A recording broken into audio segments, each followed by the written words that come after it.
Nå skal jeg fortelle dere historien om Henning Olsenis. Min far var en eventyrer. Som 21-åring dro han til Amerika for å søke lykken. Her bodde han 3 år i Chicago, hvor han lærte seg kunsten å lage iskrem. Som familiens store helt kom han hjem til Kristiansand med oppskrifter og utstyr.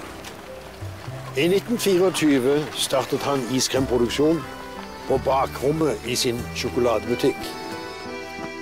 Jeg fikk drømmejobben med å være levende iskremreklame.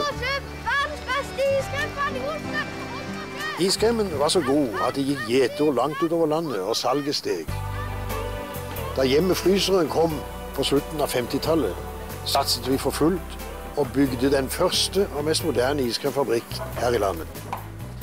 Jeg overtok de hemmelige oppskriftene etter min far, og sønnene mine, Pål og Espen, har fått dem av meg.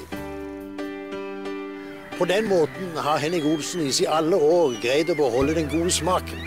Vi kaller den kremen av iskrem.